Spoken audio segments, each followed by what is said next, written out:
Greetings, everyone, and welcome to Anime Night in the Dojo. Today's featured show, Sakamoto Days, Season 1. Yep, Sakamoto Days, Season 1, Episode 13. Welcome back to the dojo. How are you?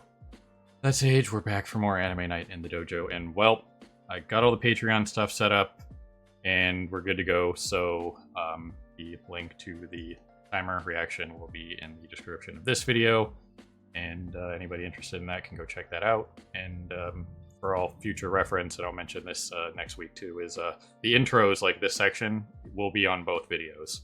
So if you're on Patreon, you'll see the timer-based reaction, and after this, if you're on YouTube, you'll just see the review and discussion. So I didn't really see the need to break it up that much, because some people might only be interested in one or the other, so missing out on the intro is kind of dumb. So anyway, that's all set up. Yay. Now I just have to go back to fighting for my other account. But anyway, I figured I'd give that company a couple weeks to respond.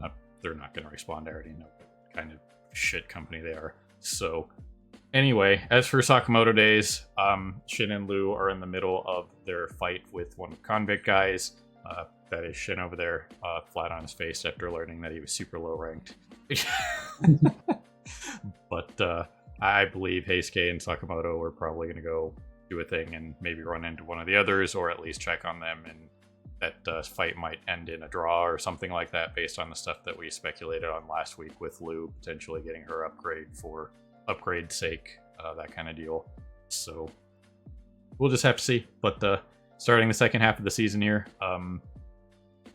dubs right on time pretty much, so hopefully we won't have any downtime, and it lined up nicely with how we started the new shows. So since Sakamoto Days was on 11 episodes for their first half, we were going to miss episode 12, but then all the madness happened and everything worked out. So at least one thing worked out for me in the last couple weeks, but more crap is piling on outside of it. So it doesn't end, you guys. It doesn't end.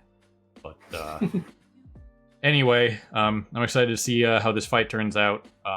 Get any more on Slur at some point in the next couple episodes. More of his like backstory at some point, I'm sure.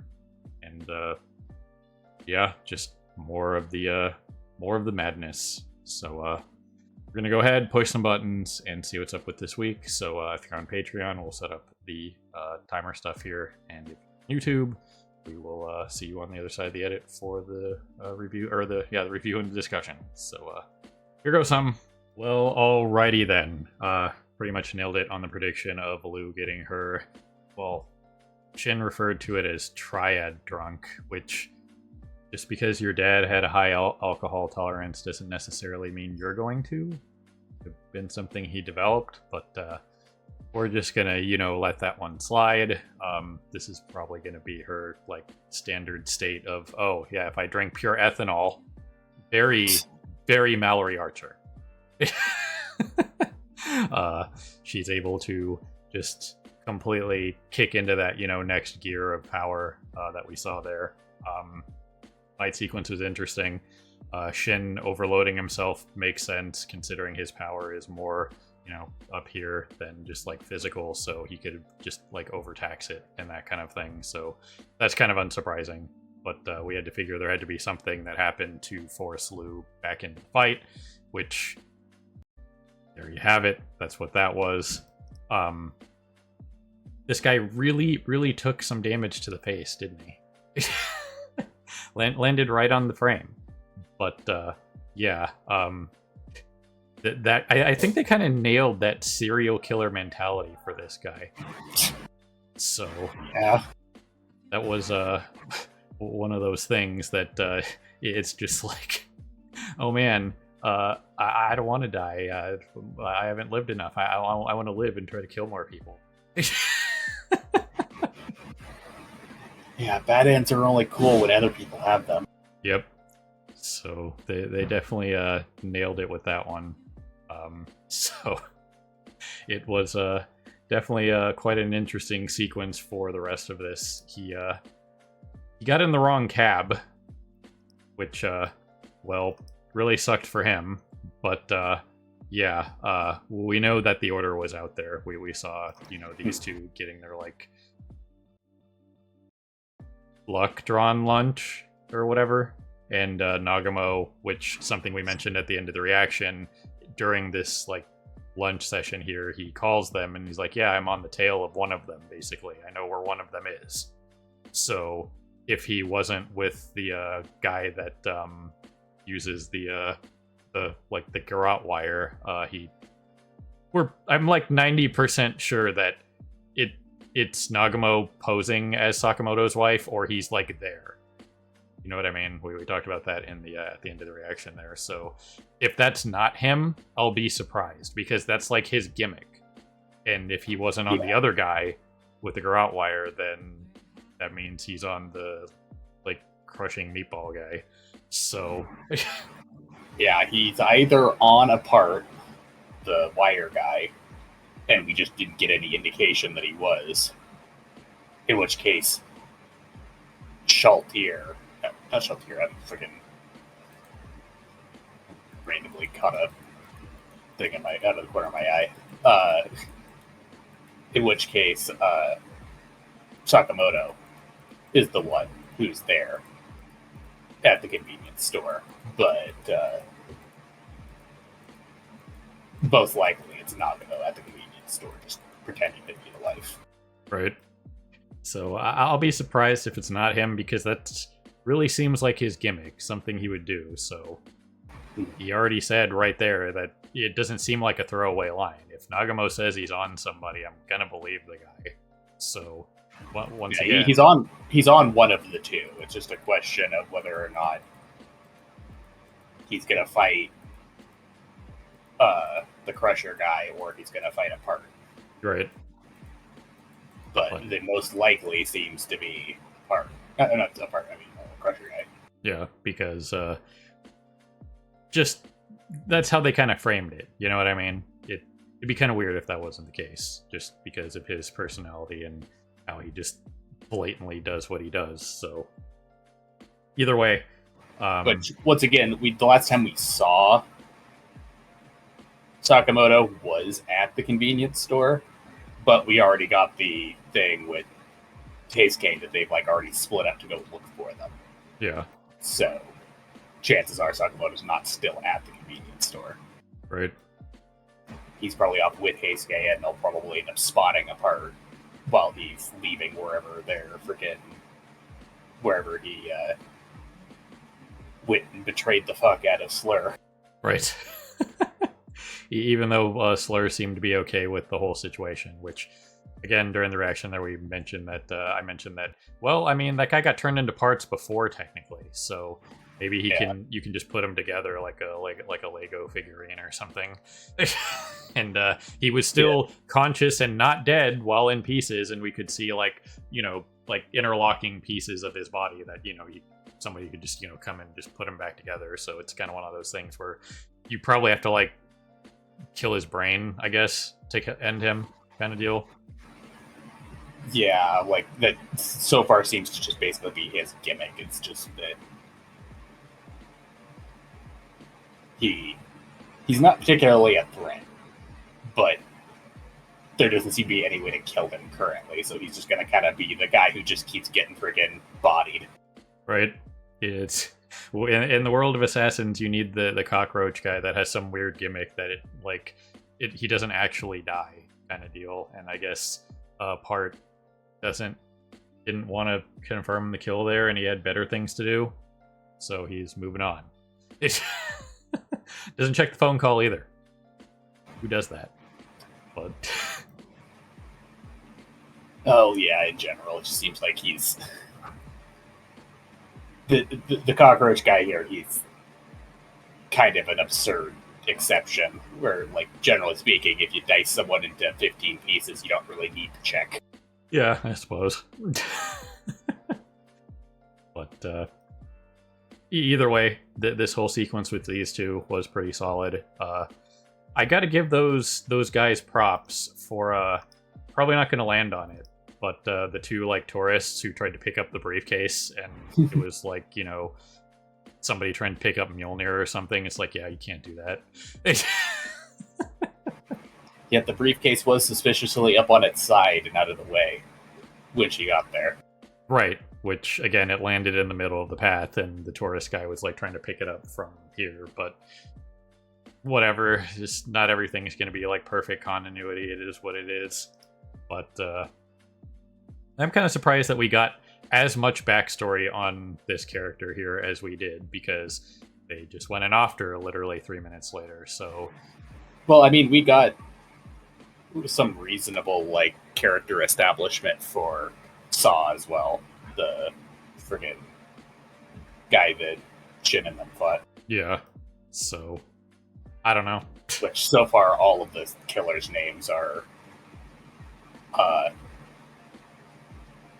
basically just weird objects / actions. So Right. we have a park, we have Saw, she's Dump, and I don't think we've gotten the Crusher guy's name yet. Yeah, but probably it's just something like Crusher. Yeah. So we'll just have to see. But interesting action sequence for what it was. Unsurprising that she took it down, because I believe she was an A rank like her partner, the guy with the hammer. So yeah, she was an A rank on the list, and all signs currently point towards her being the weakest member of the order. Right, because she's the new person that didn't replace Sakamoto. She took the spot that was opened by Sakamoto leaving. Being replaced is something different than if somebody leaves and then you fill an open position. Replacing would imply that she's as good as him. Something like that. Yeah, no, he left the order, and as far as we know, the order's always 8 people, so he left an open seat, and she was the next strongest person to move in. Right. So, yeah, I mean, interesting action sequence for what it was. I guess Apart's the only one with kind of a brain. Because he smelled the bullshit from a mile away. But, yeah, they definitely nailed the serial killer aspects of these characters across the board. I feel bad for that taxi guy. But something like that's probably happened to him. You know what I mean? What rational taxi driver has somebody put their hand on like their freaking window, and there's blood coming off their hands, like they're bleeding out, and they roll the window down. They're like, "Yeah, where do you want to go?" I mean, that's the world they live in. But he had to assume that he's gonna probably have a very large cleanup bill at some point. But hey, those that cleanup team that showed up, The floaters. yeah, they maybe they do like house calls, or they'll clean your car for you and stuff. Well, presumably, yeah, they would have, because their whole thing is basically that they just show up and they clean up any sort of evidence / collateral damage caused by assassins. Right, just getting that call. Hey, I had a guy explode in my car. I'm gonna need like however many liters of blood are in a body cleaned out of here, because there's nothing left of this guy. It's just blood. I need to finish my shift, so you guys just want to like get the power wash simulator guy out here to just go through it, and then we'll just throw the heater on full blast and we'll be good, right? They need to get that cleaner guy from Venture Brothers. That guy that looked like Mr. Clean, he was insane. He got the job done in like 0.5. Assuming that that the floaters are anything like the freaking John Wick dinner reservations, they probably just rolled up with an entirely new taxi for him and traded them out. Yeah, it's just like your call sign is this now. Just deal with it.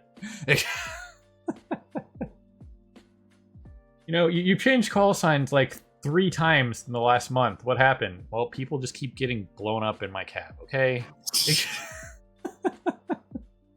So, yeah, I mentioned it during the live reaction too. There was I didn't expect them to explain this aspect of the universe, honestly.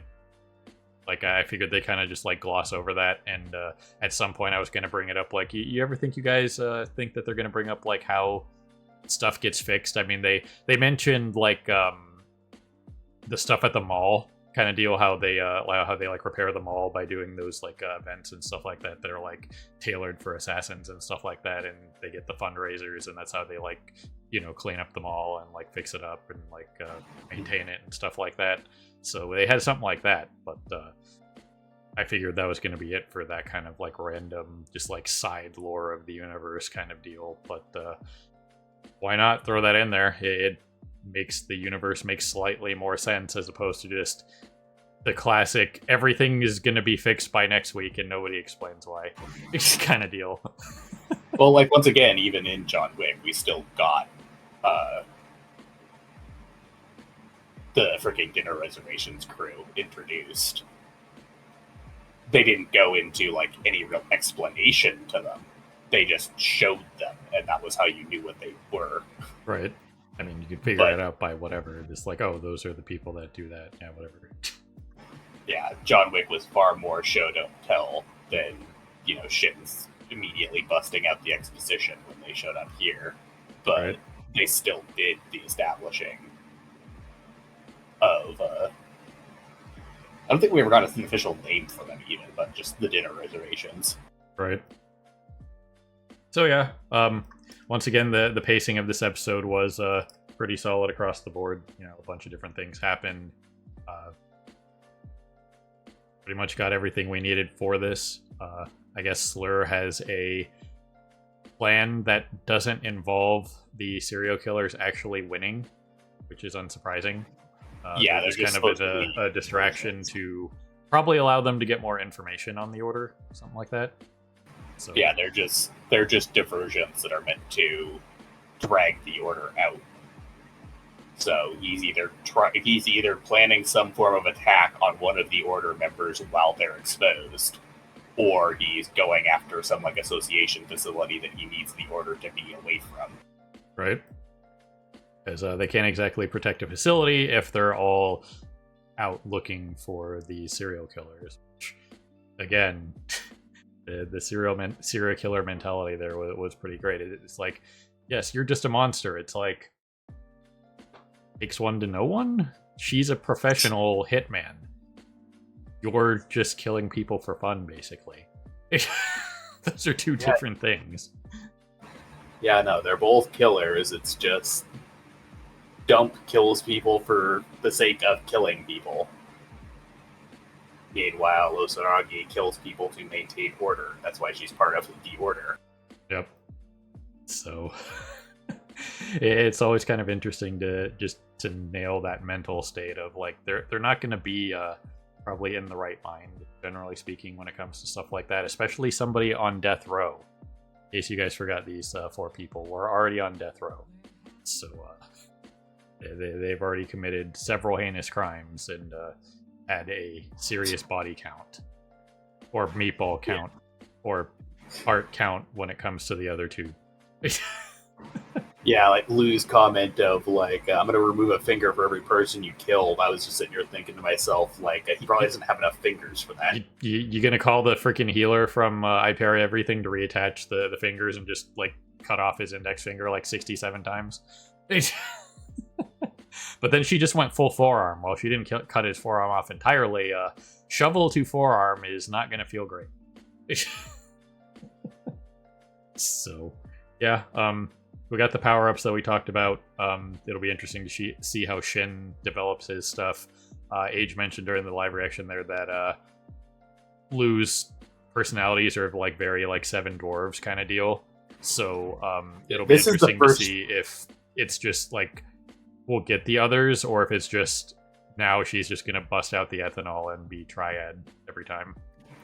Yeah, this is the first one that hasn't really matched up with the 7 dwarves thing very much, because I forgot about it when I mentioned it, but we've already gotten Grumpy, and this wasn't really Grumpy either. This was basically Cold Killer. Yeah. Which doesn't really match up with the dwarves thing, but right. The rest of her personalities so far have more or less matched up with 7 dwarves. Right. So we'll just have to see what the deal is with that going forward. Didn't get a huge amount of Sakamoto himself in this one, but I'm sure he'll be coming at some point here. He'll probably be you know, still slightly upset about his ranking being a B+.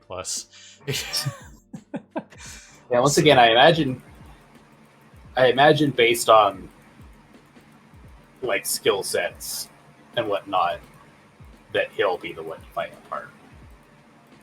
And the fact that we have that establishing thing of like Heisuke out searching for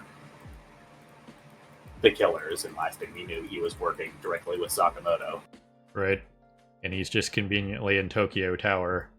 And I believe he was looking at the bigger guy picture-wise here, but that, you know, he has a picture of each one of them. You can see him holding 4 pictures right here. Yeah, he's holding the 4 pictures, and the Crusher guy is the front picture, but he also still has the picture of a heart as the 2 that like he's looking at. Right. So, either way, solid episode across the board. Don't really have too much more to say about this. We pretty much speculated on everything that could go on in this little section here. It'll just be interesting to see like what Slur is planning, and I assume it's going to be something to the effect of what Age mentioned. Probably more likely a facility, but it could very well also be just trying to catch one of the Order members just by themselves kind of deal. So, just have to see. But either one is viable based on various factors that they've established for this show. So, if he is going to target an Order member, the most likely case is he's going to target the old guy. Right. So, either way, that's all I got for this week. You got anything else, Age? Either the old guy or the hammer guy, but probably the old guy, because from what we know, like the old guy doesn't come out very much, based on what was said before. But like he's pretty reclusive and really only comes out when he's specifically called for a mission. Right.